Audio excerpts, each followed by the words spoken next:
वाचे वदता शिवनाम तयान बाधी क्रोध काम. प्राप्त प्रसंगी प्राप्त वेळी संकीर्तन रूपी सेवेकरता घेतलेला अभंग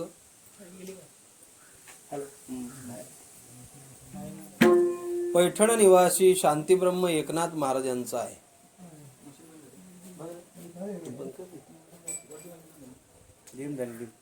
आपला हा चालू असलेला महाशिवरात्रीचा पर्व काळ आणि त्या पर्व काळाच्या निमित्तानं ही प्रतिवर्षाप्रमाणे चालू असलेली ही संकीर्तनाची सेवा ही आपल्या सर्वांच्या विचारानं एकमतानं ही श्री गुरुकृपेने माझ्या वाट्याला आलेली आहे.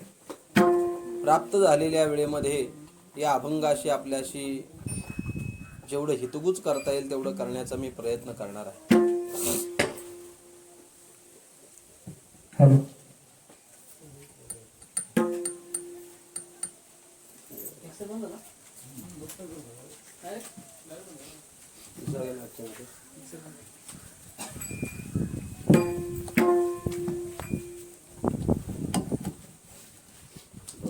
श्री विठ्ठल. तसा जर विचार केला तर प्रत्येक महिन्याला शिवरात्र येते. प्रत्येक महिन्याची जी त्रयोदशी असते त्या त्रयोदशीला शिवरात्र असते. पण ही माघ महिन्यामध्ये येणारी जी शिवरात्र आहे ती महाशिवरात्र म्हणून ओळखली जाते. कारण या दिवशी या महाशिवरात्रीच्या दिवशी अनेक जणांचा उद्धार या भूतलावर झाल्यामुळे हिला महाशिवरात्र असं संबोधलं जातं. त्याची अनेक विविध कारणे आहेत, मला कारण सांगून वेळ घ्यायचा. आणि त्या निमित्तानं आपली ही संकीर्तन रूपी सेवा आहे. प्राप्त झालेल्या वेळेमध्ये जसं आपल्याशी बोलता येईल तसं मी बोलण्याचा प्रयत्न करेन. अभंग आहे एकनाथ महाराजांचा आणि या अभंगामध्ये शांतीब्रह्म एकनाथ महाराज हे साधकाला मार्गदर्शन करतायत, उपदेश करतायत, मार्ग दाखवतायत. त्या साधकाच्या जीवनामध्ये काही व्यथा आहेत आणि त्या व्यथा दूर करून त्याच्या जीवनामध्ये त्याला पारमार्थिक पदावर वाटचाल करायची असल्यामुळे कोणाची उपासना करावी, कोणाची भक्ती करावी असा त्याच्या मनामध्ये प्रश्न आहे. आणि तो प्रश्न त्यांनी एकनाथ महाराजांना विचारलेला आहे. आणि एकनाथ महाराज त्याला सांगतात, शिवभोळा चक्रवर्ती, पण मला जे साधन सांगायचं आहे ते साधन तुमच्या अनुभवातलं पाहिजे तरच मला ते साधन करता येईल, अन्यथा होणार नाही.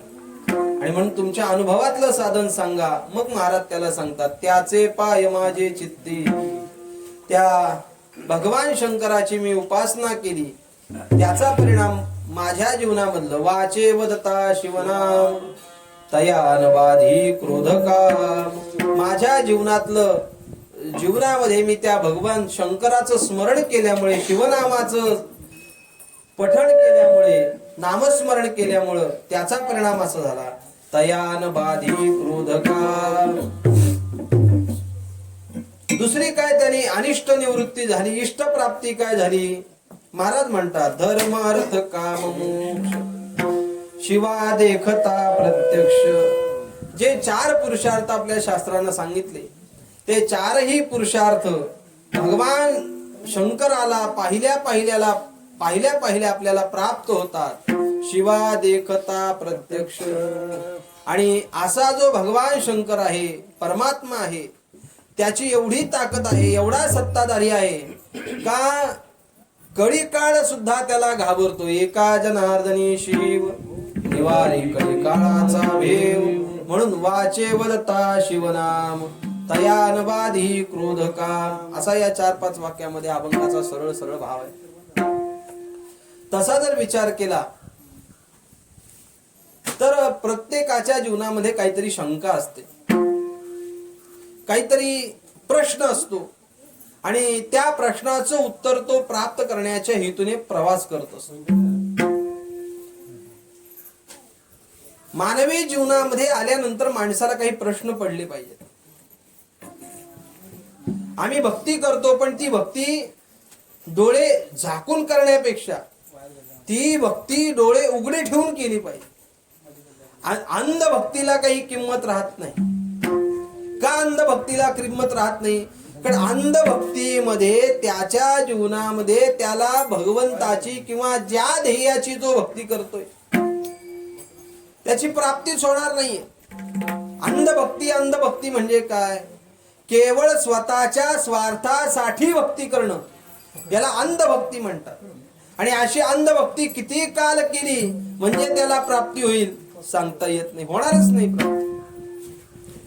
माऊली त्याला ज्ञानेश्वरी मध्ये लिहिताना अशी लिहितायत, आयेसा अखंड भजन करी उगानो हे क्षण भरी अवघेन गावद्वारी आहे वजयसे.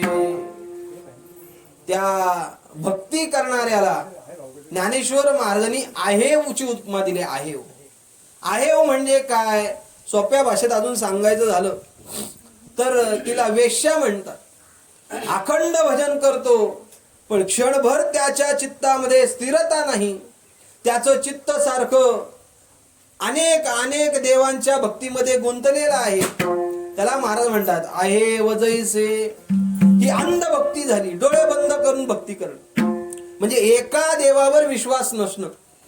तो सतत त्याच्या साधनेमध्ये बदल करतो. हा देव नाही तो देव, तो देव नाही तो देव.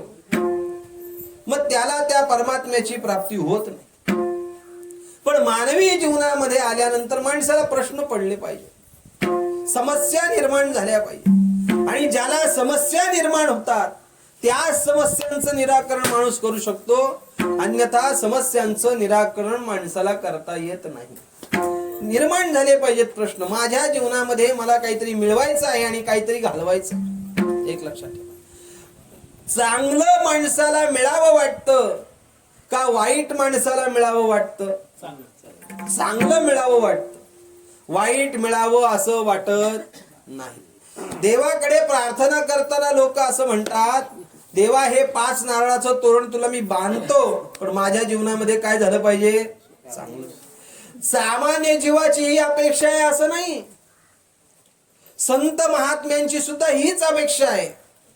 ते संतांकडे देवाकडे मागणं मागताना चांगलं व्हावं या करताच मागतात. गोमटे ते करा माझे भार ओझे तुम्हासी. गोमट करा म्हणजे चांगलं करा.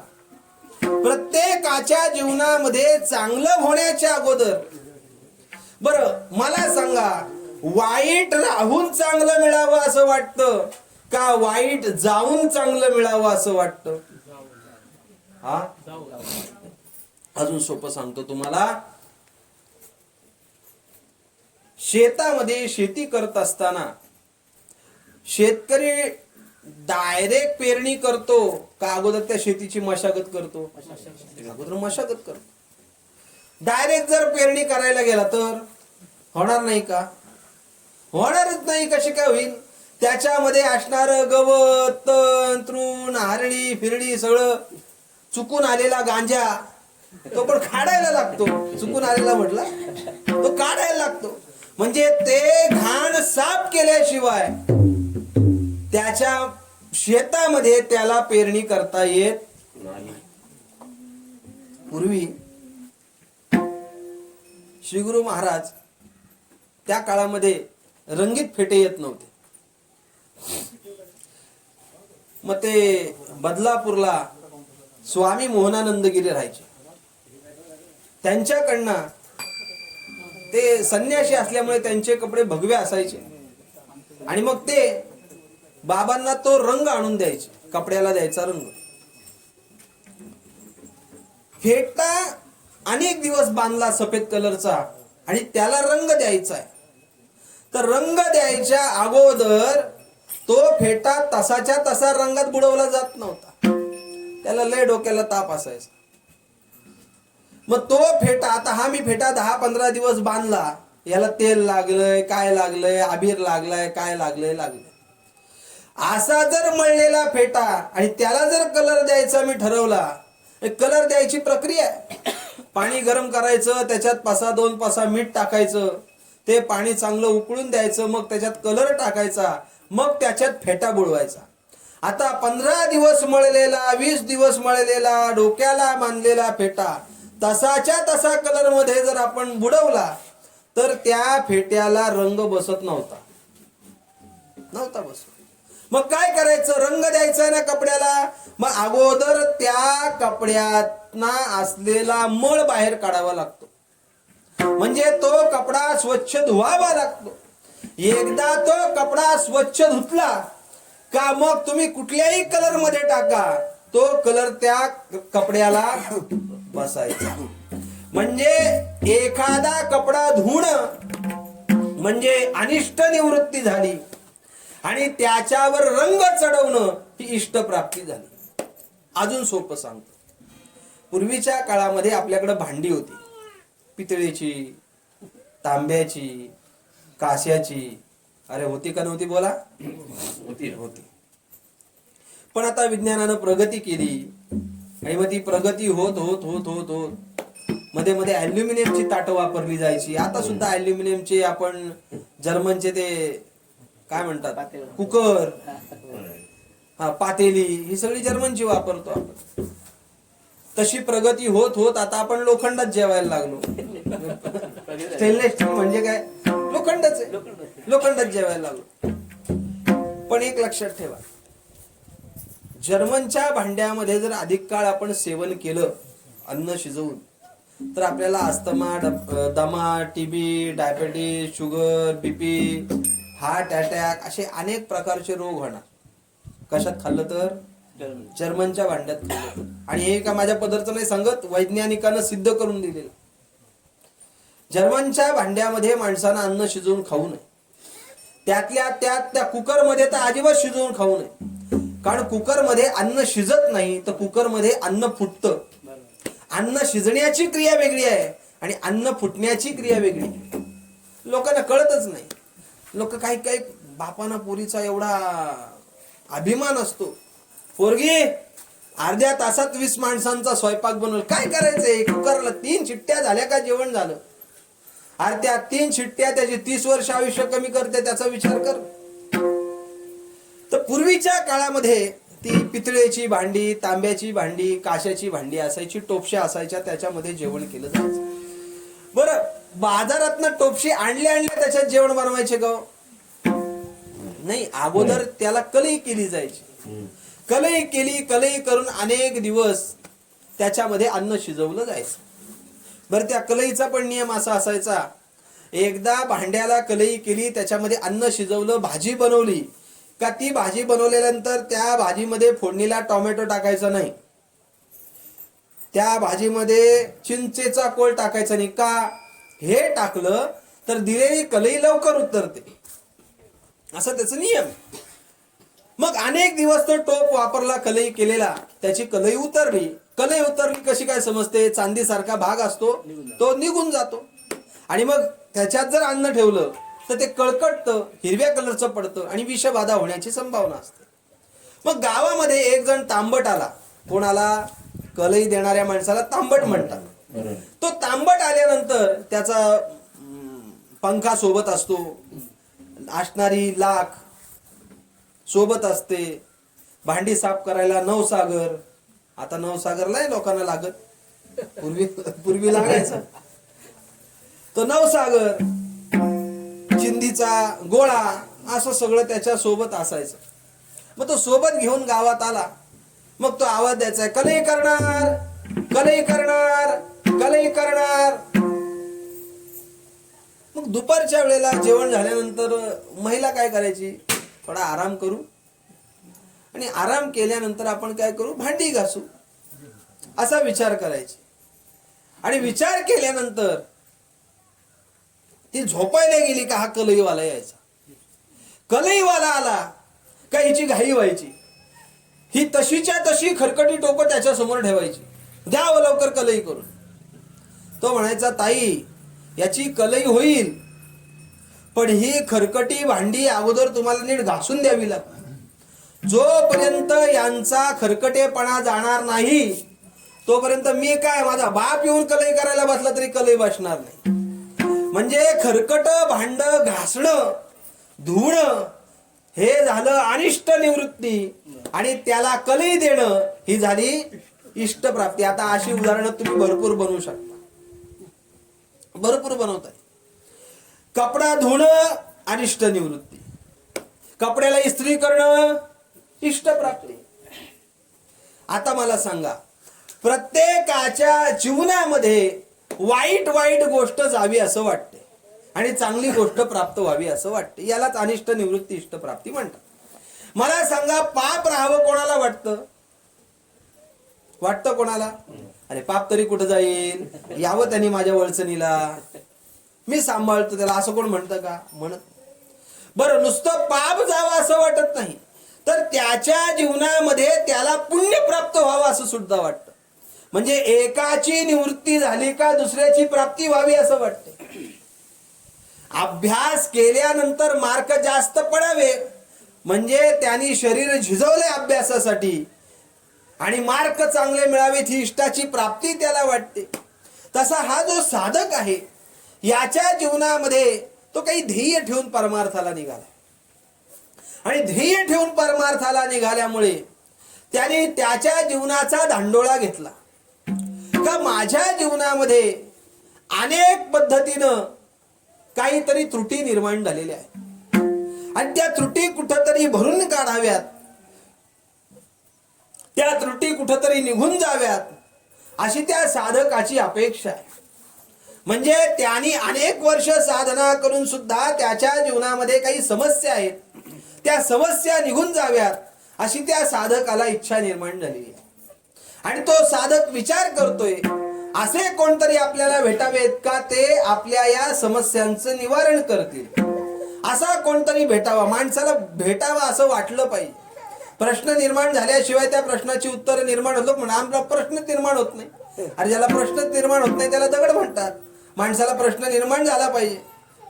तुकाराम महाराज म्हणतात, माझ्या जीवनामध्ये सुद्धा मला प्रश्न पडला, पुसावेसे हेची वाटे, जो जो भेटे तयासी देव कृपा करील मज, काय लाज राखील. त्याच्या जीवनामध्ये तो प्रश्न उराशी बाळगलेत आणि तो निघालाय, कोणतरी मला या शंकांचं निवारण करून सांगेल. काय तरी माझ्या जीवनामध्ये चुकतंय, मला प्राप्ती होत नाही, माझं जीवन वैफल्यग्रस्त झालंय, असा तो साधक विचार करत करत करत करत एकनाथ महाराजांकडे आला. बरं, एक लक्षात ठेवा, आपलं काहीतरी चुकतंय हे माणसाला अगोदर कळलं पाहिजे. ज्याला असं वाटतं माझं काही चुकत नाही तो मेला तरी सुधारत नाही. ज्ञानेश्वर महाराजांनी त्याला ज्ञानेश्वरीमध्ये उदाहरण दिलंय, तो लाटणे ऐसा नलवे, पाथरू केवी न जेवे. महाराज म्हणतात तो लाटण्यासारखा असतो. लाटण्यासारखा म्हणजे कसा? लाटणं जसं गोल नाही हो, लाटणं दोन्ही बाजूला निमुळतं असतं आणि मध्ये फुगीर असतो, तसा तो फुगीर असतो. त्याला असं वाटतं मीच बरोबर, माझं सगळं बरोबर, बाकीचे सगळे चूक. मग तो मेला तरी सुधारत नाही असं. पण हा जो साधक आहे या साधकाच्या जीवनामध्ये याला काहीतरी मिळवायचं आहे आणि त्याच्यासाठी तो खटाटप करतोय, काय मी उद्धार पावेन, काय मी उद्धार पावेन, काय कृपा करील नारायण, काय कृपा करील नारायण, ऐसे सांगा तुम्ही संतजन, ऐसे सांगा तुम्ही संतजन.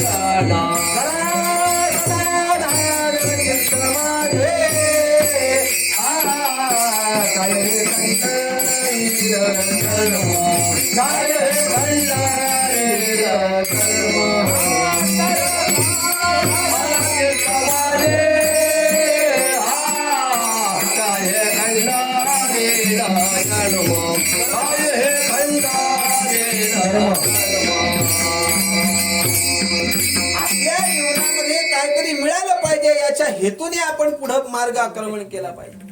त्याला त्याच्या चुका दिसल्या पाहिजे, दोषाचं दर्शन झालं पाहिजे. तुकाराम महाराज म्हणतात, परमार्थ पदावर वाटचाल करताना मी पहिले माझ्या दोषाचं दर्शन केलं. काय मी चुकलो गा मागे नेणवेची काही, न कळेची पाप पुण्य तो मज आठव नाही. मी माझी भुललो गा दीप पतंगा सोयी. द्या मज जीवदान संत महानुभाव काही. महाराज म्हणतात माझ्या जीवनामध्ये मला चूक कळाली. आता उदाहरणार्थ आपल्याला मोहप्याला यायचं आहे आणि मोहप्याला येत असताना त्या ड्रायव्हरचा चुकून हायवे वरना टर्न चुकला आणि तो थेट दांड फाट्यावर गेला. दांड फाट्यावर गेल्यानंतर आता तरी त्यांनी कोणाला विचारायला पाहिजे की नको, बाबा नक्की मोहप्याला जायचा रस्ता कुठे आहे, विचारलं पाहिजे. पण तो न विचारता अजून पुढे गेला. खंडाळ्यात जाईल की नाही, जाईल की नाही, बोला ना. हा, त्याला त्याची जोपर्यंत चूक कळत नाही तोपर्यंत तो सुधारत नाही. त्याला त्याची चूक कळाली पाहिजे. तुकाराम महाराज म्हणतात माझ्या जीवनामध्ये मी तो विचार केला, काय मी चुकलो गा मागे नेणवेची काही. या साधकानं सुद्धा विचार केला माझ्या जीवनामध्ये प्राप्ती होत नाही, या अर्थी माझ्या जीवनामध्ये काहीतरी त्रुटी आहे. आणि काहीतरी त्रुटी असल्यामुळे, आणि दुसरी गोष्ट ही त्रुटी म्हणजे सामान्य त्रुटी नाहीये का, या काम क्रोधानं मला एवढं सतवलेलं दिसतंय का अनेक जन्म घेऊन सुद्धा यांनी यांचा पिछा माझ्यापासून सोडला आणि यांनी एवढा मला वैताग दिला. काम क्रोध हे दिसायला साधेत पण यांचे पराक्रम फार वाईट आहेत.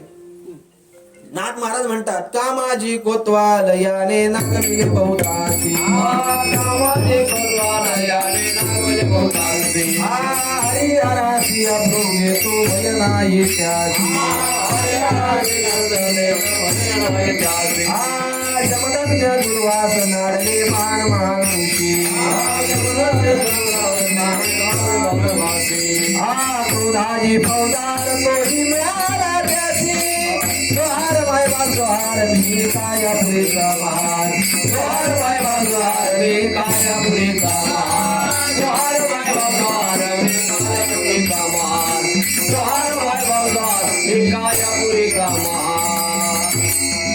त्याने अंतर्मुख होऊन विचार केला माझं चुकतंय म्हणजे माझ्या मागे हे काम क्रोध लागलेत हेच मला खाली खेचतात. त्याला त्याच्या चुका दिसू लागल्या कारण या काम क्रोधानं अत्यंत लोकांना हीन करून ठेवलं. कामाजी कोतवाल याने नागविले बहुतासी. हरी हरासी अब्रू घेतो भय नाही त्यासी. जमदग्न दुर्वास नाडले महान महान ऋषी. क्रोधाजी फौजदार तोही मिळाला त्यासी. जोहार मायबाप जोहार. म्हणून बाबाने मी विनोदानं सांगायचे गावामध्ये कोतवालाचं आणि फौजदाराचं घर शेजारी शेजारी नसावं. ज्याच्या गावामध्ये कोतवालाचं ना फौजदाराचं घर शेजारी शेजारी असेल त्याच्या गावाचं सहज वाटोळं लागतं. पण क्रोधाजी फौजदार त्याला मिळाला आणि हा कामाजी कोतवाल यांनी अत्यंत लोकांना हीन करून ठेवले, अत्यंत हीन करून ठेवले. कोणाला केलं पुराण काढा वाचा मग लक्षात येईल. सगळं एका कीर्तनात कसं सांगणार, सांगायला वेळ पण पाहिजे. कामानं कोणाला सतवलं नाही. माऊली म्हणतात मग कामाचे निघाये ब्रह्म्या कन्येशी धरू जाये. पराशरे केले काय भोगिले पाहे दिवा दुर्गंधा. कामान अनेकांना त्रास दिला, क्रोधानं अनेकांना त्रास दिला, पण जसा त्यांना त्रास दिलाय तसाच या काम क्रोधाचा त्रास मला होतोय. आणि हा काम क्रोधाचा त्रास माझ्या जीवनातला मला नष्ट व्हावा अशी मला इच्छा आहे. म्हणजे हे नकोच, यांनी मला त्रास दिला, हे अनिष्ट आहेत परमार्थाला. पण तुकाराम महाराज सांगतात काम क्रोध लोभ घेऊन या संगे परमार्थाशी निघे तोची मूर्ख. मग परमार्थ मला करायचंय, परमात्म्याची प्राप्ती करायची आहे आणि या काम क्रोधाला माझ्या माग लागल्यामुळे मला परमार्थ ते नीट करू देत नाही आणि हे जर सोबत घ्यावे तर परमात्म्याची प्राप्ती होत नाही. मग मी माझ्या जीवनात काय साधन करावं आणि म्हणून तो साधन कोणतरी सांगेल म्हणून तो पैठणला आला. शांती ब्रह्म एकनाथ महाराजांकडे आला. एकनाथ महाराजांकडे आल्यानंतर त्यांनी दंडवत घातलं. श्री संताची या माता चरणावरी साष्टांग हे करी दंडवत. त्याला नमस्कार केला, त्यांच्या पायाजवळ बसला आणि तो त्यांना प्रश्न विचारू लागला, महाराज माझ्या जीवनामध्ये फार मोठी प्रश्न घेऊन समस्या घेऊन मी तुमच्याकडे आलेलो आहे. महाराजांनी तसं पाहायला गेलं तर पैठणला दुकानच खोललं होतं. एका जनार्दनी मांडीला दुकान, देती मोला विण सर्व वस्तू, किंवा संत सज्जने मांडिले दुकान, जे जया पाहिजे ते आहे रे, भुक्ती मुक्ती फुकाच साठी कोळी तयाकडे न पाहे रे. महाराज म्हणतात त्या एकनाथ महाराजांनी दुकानच उघडून ठेवलं होतं. आणि दुकान उघडल्यानंतर, नवीन दुकान उघडल्यानंतर गिराईक लगेच चालू होतात. मग तो साधक एकनाथ महाराजांकडे आला आणि एकनाथ महाराजांकडे आल्यानंतर त्या साधकानं एकनाथ महाराजांना दंडवत घातला आणि त्यांना विचारायला सुरुवात केली, महाराज माझ्या जीवनामध्ये या काम क्रोधानं मला एवढं त्रस्त केलेलं आहे, धड परमार्थ करू देत नाही, धड संसार करू देत नाही, जिथं जावं तिथं हे काम क्रोध माझी फजिती करतात. याच्यातनं मला यांच्यापासून सुटकारा मिळवायचा असल्यामुळे, सुटका प्राप्त करायची असल्यामुळे मला ते सुटण्यासाठी साधन सांगा. महाराज साधन सांगतात, वाचे वदता शिव नाम, वाचे वदता देव नाम, वाचे वदता देव नाम, वाचे वदता देव नाम, वाचे वदता शिव नाम, वाचे वदता शिव नाम, वाचे वदता देव नाम, वाचे वदता देव नाम, दयानवादी क्रोध काम, दयानवादी क्रोध काम, वाचे वदता देव नाम, वाचे वदता देव नाम, दयानवादी क्रोध काम, दयानवादी क्रोध काम, वाचे वदता देव नाम, वाचे वदता देव नाम. महाराज त्याला सांगतात, एक काम कर, तुझ्या जीवनामध्ये जर तुला काम क्रोधानं जर त्रास दिला असेल आणि ते जर तुला सोडत नसतील, तर तुला त्यांच्यापासून सुटकारा मिळवायचा असेल तर एक काम कर, वाचे वदता शिवनाम. तू त्या भगवान शिवाचं स्मरण कर. वाचे वदता, मुखानं बोललं पाहिजे माणसानी, लोक बोलतच नाही. कीर्तनात बोलले फक्त महाराज बोला बोला, विठोबा रखुमाई बोला, विठ्ठल तेवढ्या पुरता बोल. एकदा महाराज बोलायचे बंद झाले का लोक पण बोलायची बंद होतात. म्हणजे त्या पावसाळ्यामध्ये लाकडं भिजलेली असली ना, चुलीला लावली का बाई जोपर्यंत फूक मारल तोपर्यंतच पेटतात. एकदा फूक मारायची बंद केली का धूरच धूर, त्यांचे आगीच विझून जातो. तसे महाराज सांगतात तोपर्यंतच बोलतात. महाराज बोलायचे बंद झाले का लोक बोलायची बंद होतात. बोललं पाहिजे, मुखानं भगवंताचं स्मरण केलं पाहिजे. का मुखानं भगवंताचं स्मरण करायचं? कारण त्या स्मरणानं काम क्रोधाचा त्रास कमी होतो. हे काम क्रोध माणसाला लयाला नेणारे आहेत. मला सांगा, दुर्योधनाला कंसाला कृष्णानं मारलं का कंसाला क्रोधानं मारलं? रावणाला रामानं मारलं का रावणाला कामानं मारलं? रावणाला रामानं मारलं नाही, रावणाला कामानं जास्त मारलं. 80,000 बायका, अख्खा पेण तालुका त्याचाच. 80,000 बायका असून सीतेला पळून घेऊन आला. दुसऱ्याची बाई पळून आणणं म्हणजे हा दोष आहे, हे पाप आहे. म्हणजे त्याला कामानं मारला. कंसाला कृष्णानं मारला नाही, कंसाला क्रोधानं मारला. हा जन्मालाच कसा आला? याला ठारच केलं पाहिजे. ठार करायचं कसं करायचं? आईचाच वध करायचा, पोरं जन्मालाच येणार नाही. कारणासकट कार्याची निवृत्ती करून टाकायची एका हाती. पण हात तो धरिला वसुदेवे, आणि मग त्या कंसाला कृष्णानं मारण्यापेक्षा क्रोधानं जास्त मारला. त्याला एक महाभारतामध्ये वाक्य, भीष्माचार्य त्या दुर्योधनाला सांगतात, दुर्योधन अति क्रोध करना ये घातक हो सकता है, क्योंकि अति क्रोध मानवी जीवन की हानी करता है. अरे ज्या माणसाला राग असतो ना, त्या माणसाचं विचार चक्र संपतं. बघा तुम्ही आता हे होणारे खून बिन हे कशामुळे होत आहे? ज्या माणसाला अति राग आला का त्याची विचार चक्र संपतात, आणि विचार चक्र संपली का माणूस खून करतो. याने विचार केला, माझ्या जीवनामध्ये या काम क्रोधानं एवढा त्रास दिलेला आहे, आणि हा त्रास माझ्या जीवनातला जाण्यासाठी मला काहीतरी केलं पाहिजे. मग त्यांनी नाथ महाराजांना साधन विचारलं, आणि नाथ महाराज त्याला सांगतात, वाचे वदता शिवराम, तू मुखानं भगवंताचं स्मरण कर, आणि एकदा वाचेन त्या भगवंताचं शिव शिव शिव शिव असं स्मरण केलं. का शिवनाम स्मरण करायचं? कारण शिव शब्द ह्या अनेक अर्थाने आपण समाजामध्ये वापरतो, व्यवहारामध्ये वापरतो. एक म्हणजे शिव म्हणजे कल्याणवाचक शब्द आहे. तुझं शिव हो म्हणजे कल्याण हो, शिवम भवतु, तुझं कल्याण हो. कल्याण या अर्थानं शिव शब्द वापरला जातो. कुठे कुठे सोवळं ओवळं पाळायच्या निमित्तानं शिव शब्द वापरला जातो.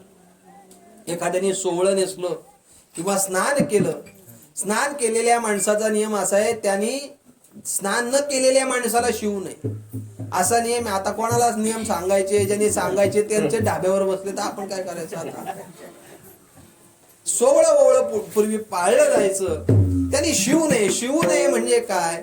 तर सोवळं ओवळं पाळावं. आणि शिव शब्दाचा दुसरा अर्थ असा आहे, तिसरा अर्थ असा आहे का शिव म्हणजे मर्यादा. शिव म्हणजे काय? मर्यादा. एखाद्याला विचारलं ना, काय रे तुमच्या गावाची शिव कुठे? तो म्हणतो का ही आमच्या गावाची शिव. शिव म्हणजे काय? वेश, ज्याला आपण म्हणतो मर्यादा. असा शिव शब्द अनेक अर्थाने वापरला जातो. मला जर या नवीन मी कपडा घेतला, शर्ट पीस घेतला, तर त्या शर्ट पीसचा चांगला शर्ट पाहिजे असेल तर मला टेलरकडे जाऊन काय सांगावं लागतं? हा शर्ट शिव. शिव म्हणजे जोडणे. शिव म्हणजे काय? जोडणे. अशा अनेक अर्थानं शिव शब्द व्यवहारामध्ये आपण वापरतो.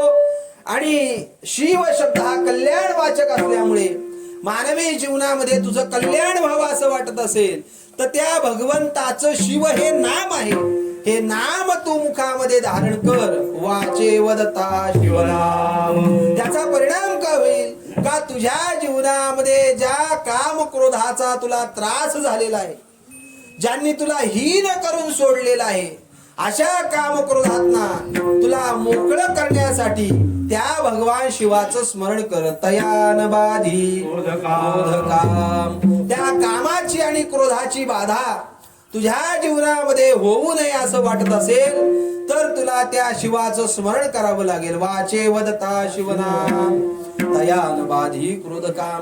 तो म्हटला, महाराज थांबा. महाराज म्हटले, काय? तुझ्या उत्तरासाठीच मी अजून थांबलेला आहे, पण नुसतं माझ्या जीवनामध्ये काम क्रोध निघून जावेत, त्यांची बाधा संपावी असं नाही, तर मला पुरुषार्थ प्राप्त करण्याची सुद्धा गरज आहे. आणि त्या पुरुषार्थानं माझ्या जीवनामध्ये समाधान प्राप्त होईल असं वाटतंय. पण ते पुरुषार्थ कशानं प्राप्त होईल? महाराज म्हणतात, धर्म अर्थ काम मोक्ष शिवा देखता प्रत्यक्ष. महाराजांनी त्याला सांगितलं, एक काम कर, तुझ्या जीवनामध्ये तर तुला 4 पुरुषार्थ कमवायचे असतील तर तुला भगवान शिवाला प्रत्यक्ष पाहावं लागेल, प्रत्यक्ष त्याचं दर्शन घ्यावं लागेल. शिवाचं दर्शन घ्यायचं म्हणजे काय? आता त्याची क्रिया फार मोठी आहे, मला ती क्रिया सांगायची नाही. पण भगवंताला शिवाला तू प्रत्यक्ष पाहिलं. प्रत्यक्ष पाहिला का? अनुमान प्रमाण, अर्थापत्ती, अनुपलब्धी अशी 6 प्रमाणे शास्त्राने सांगितली. त्या प्रमाणापेक्षा प्रत्यक्ष प्रमाणानं पाहिलं पाहिजे. त्या रोज आपण भूपाळीच्या अभंगात म्हणतो ना, देखिला देखिला माये देवांचा देव. देखिला म्हणजे प्रत्यक्ष पाहिला. योग्यांना जो दुर्लभ आहे तो मी काय प्रत्यक्ष पाहिला. योगिया दुर्लभ तोम्या देखिला पाहता पाहता मना न पुरे. तसा त्याला पाहिला पाहिजे. आम्ही पाहतो देवाला, पण तो लांब आणि आम्ही लांब. बरोबर की नाही? तुम्ही पंढरपूर, आळंदी अशी काही तीर्थक्षेत्र सोडली तर बाकीच्या तीर्थक्षेत्राला जाऊन बघा. ते साऊथ मध्ये जा, नाहीतर इकडं दक्षिणेकडे जा, नाहीतर इकडं उत्तरेकडे जा, कुठेही जा, तिथं देवाच्या जवळ जाऊन दर्शन नाहीये. कमीत कमी 30-35 फूट लांबून दर्शन घ्यायचं देवाचं. तुम्ही केरळमध्ये जर ते तिरुअनंतपुरमला गेले तर तिथे फार मोठी भगवान विष्णूची शेषशाही मूर्ती झोपलेली आणि नाभीतना त्या चतुराननाचा म्हणजे कमळ निर्माण झाले आणि त्याच्यातनं ब्रह्मदेवाचा अवतार ती मूर्ती आहे. ती एक मूर्ती बघायला 3 दरवाज्यातनं आपल्याला पाहावी लागते, एवढी मोठी मूर्ती आहे. पण ती मूर्ती बघायला जवळ जाऊन दर्शन नाहीये, लांबून दर्शन आहे. लांबून, जवळ नाही. पहाणं या शब्दाचा अर्थ असा आहे, पहाणं म्हणजे आम्ही त्याला लांबून पाहिला असं नाही. पाहिला म्हणजे तो आमच्या अंतःकरणामध्ये प्रकट झाला. नाम आठविता रूपे प्रगट पै झाला, असं त्याला मी प्रत्यक्ष पाहिलं. शिवा देखता प्रत्यक्ष. त्याला पाहिल्यामुळे माझ्या जीवनामध्ये सुद्धा मला धर्म अर्थ काम मोक्ष प्राप्त झाले. तुला प्राप्त करायचे तर तुला सुद्धा त्या भगवान शंकराला पाहावं लागेल. महाराज मान्य झालं, आमचं मान्य आहे आम्हाला. पण ही मान्यता करण्यासाठी माझ्या काम क्रोधाची बाधा, तुम्ही त्याला उपाय सांगितला, नाम घे. जीवनामध्ये पुरुषार्थ कमवायचे याच्यासाठी तुम्ही उपाय सांगितला. भगवान शंकरांना प्रत्यक्ष पहा. पण अजून एक फार मोठं या जगावर सत्ता जर कोणाची असेल तर ती काळाची सत्ता. आणि या काळाच्या सत्तेमध्ये कोणी वाचत नाही, कोणीही वाचत नाही. आजा गेला, पणजा गेला, बाप मसना गेला, ठेकत ठेकत ना तू पण तू तैसा. सगळ्यांना मारावं लागतंय. सगळे काळाच्या जबड्यात जाणार. न्याहाळी पा केवढा पसरला असे चवडा, करून या माझी वडा कार गजू. असा काळ हा जबडा पसरून बसलेला आहे. तो वाटच बघतोय. टपत उंदीर गिळू पाये बोका, तैसा काळ लोका ग्रासित से. असा काळाची सत्ता आमच्यावर आहे आणि त्या काळाची आम्हाला भीती वाटते. तो कधी येऊ शकतो. तो काय वेळ काळ सांगून येतो का? वेळ काळ सांगून आला असतं तर माणसं त्याच्या हातात भेटली असती का? भेटली. तो नकळत येतोय. माऊली म्हणतात, माशी पाख पाखडी तव हे सरे, हे काळा नळाची आहे तोंडी, घातली दे लोणियाची उंडी. माशी पाखू पाखडी तव हे सरे.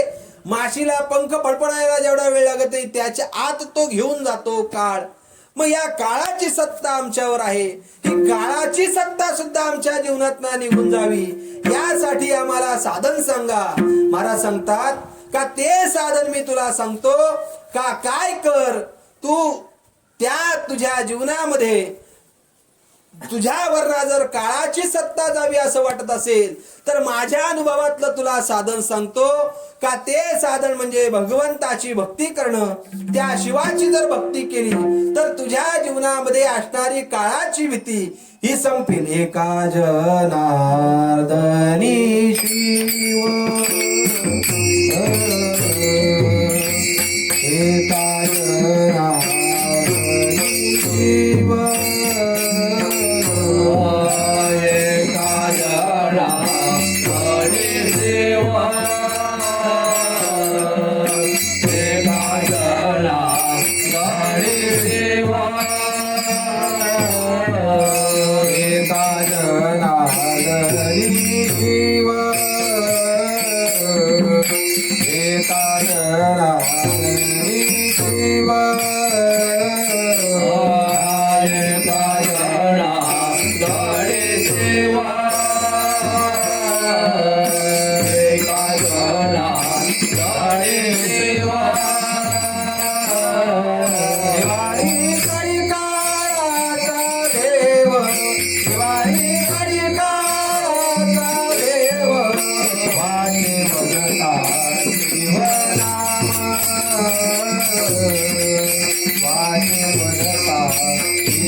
तुझ्या जीवनामध्ये एक तू काम कर. एका जनार्दनी शिव निवारी कळी काळाचा भेव. तुझ्या जीवनामध्ये जर काळाची भीती जावी असं वाटत असेल तर त्या शिवाचं तू स्मरण कर, भजन कर. एका जनार्दनी शिव, त्याच्याशिवाय जगामध्ये काळाची भीती घालवणारं दुसरं कोणीही नाही. आणि म्हणून महाराज त्याला सांगतात, वाचे वदता शिवनाम तयान बाधी क्रोध काम. पण महाराज तुम्ही सांगताय का शिवनाम घेतलं पाहिजे, त्याला प्रत्यक्ष पाहिलं पाहिजे, त्याची भक्ती केली पाहिजे. पण तो शिव मगापासून तुम्ही सांगताय, त्या शिवाचं आम्हाला स्वरूप कळालं पाहिजे. तो कसा आहे? महाराज म्हणतात, शिव भोळा चक्रवर्ती. तो चक्रवर्ती आहे. आणि असा चक्रवर्ती असणारा भगवान शंकर, त्या शंकराचे पाय माझ्या चित्तामध्ये मी धारण केले. आता एक लक्षात ठेवा, चक्रवर्ती कोणाला म्हणतात? चक्रवर्ती म्हणजे अनेक मांडलिक राजे ज्याच्या अंडर असतात, ज्याच्या खाली काम करतात, त्याच्यावरती जो असतो त्याला चक्रवर्ती म्हणतात. सोपं सांगतो, आपल्या जर राज्यघटनेचा विचार केला तर सर्वात मुख्य देशाचा कारभार पाहणारा पंतप्रधान, मग त्याच्या खाली सगळं मंत्रिमंडळ जसं असतं त्या पद्धतीने, त्याचप्रमाणे भगवान शंकर हे चक्रवर्ती आहेत आणि त्यांच्या खाली काम करणारे सगळे मांडलिक राजे आहेत. म्हणून एकनाथ महाराज त्या भगवान शंकराचं वर्णन करतायत, शिव भोळा चक्रवर्ती. त्याला शब्द वापरला भोळा. भोळा म्हणजे काय? लोकांना असं वाटतं भोळा म्हणजे बावलट. भोळा म्हणजे बावलट नाहीये. भोळा म्हणजे काय? जो भक्ती केल्यानंतर सहज भक्ताला प्रसन्न होतो त्याला भोळा असं म्हणतात. किंवा भोळा म्हणजे काय? जो कळी काळाला जिंकतो त्याला भोळा म्हणतात. तुका म्हणे भोळा जिंकू जाणे कळी काळा. भगवान शंकराचं वर्णन करताना तुकाराम महाराजांनी एका अभंगामध्ये केले, तुका म्हणे भोळा स्वामी माझा हा कोवळा, ऐका नवलयाची ठेव नेणताची भक्तिभाव. असा तो भोळा आहे. आणि तो भोळा असून चक्रवर्ती आहे. आणि असा चक्रवर्ती असल्यामुळे त्याच भगवान शंकराचे पाय म्हणजे स्वरूप मी माझ्या चित्तामध्ये धारण केलं, त्याचंच नामचिंतन केलं, त्यालाच पाहिलं, त्याचीच भक्ती केली. या सगळ्याचा परिणाम माझ्या जीवनामध्ये असा झाला, माझी काम क्रोधाची बाधा संपली, मला पुरुषार्थ प्राप्त झाले. आणि माझ्या जीवनामध्ये असणारी ही कळी काळाची भीती होती, ती भीती संपली. या सगळ्याचं कारण तो परमात्मा असल्यामुळे तो एवढा भोळा आहे, एवढा भोळा आहे का तुझ्या जीवनामध्ये असणाऱ्या समस्यांचं तो निराकरण करेल. आणि तो निराकरण ज्या वेळेला करेल त्यावेळेला तुझ्या जीवनामध्ये असणाऱ्या जेवढ्या समस्या आहेत, उदाहरणार्थ कामक्रोधाची, दुसरी आहे, मागापासून काय ऐकताय तुम्ही, दुसरी आहे पुरुषार्थ प्राप्तीची, आणि तिसरी आहे काळाच्या भीतीची. ह्या तिन्ही समस्या तुझ्या जीवनातल्या जावा असं वाटत असेल तर तू एकच साधन कर, त्याला चित्तामध्ये धारण कर, त्याचं नामस्मरण कर.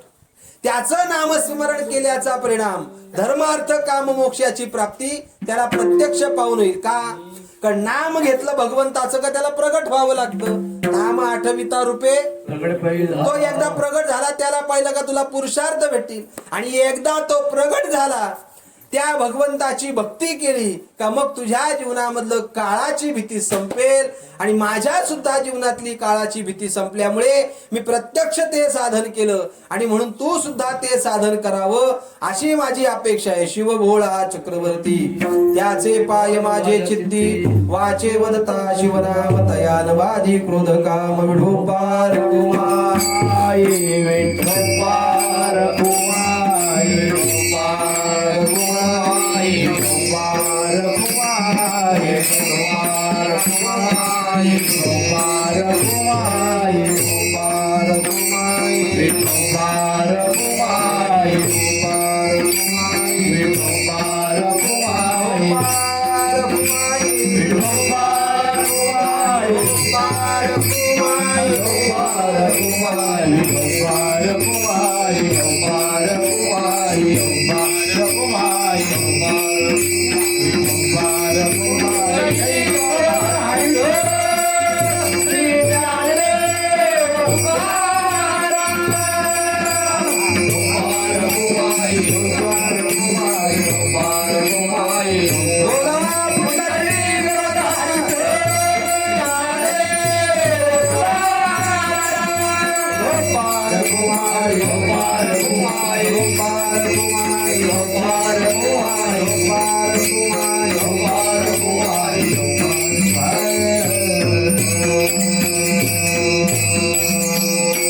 शिवभोळा चक्रवर्ती त्याचे पाय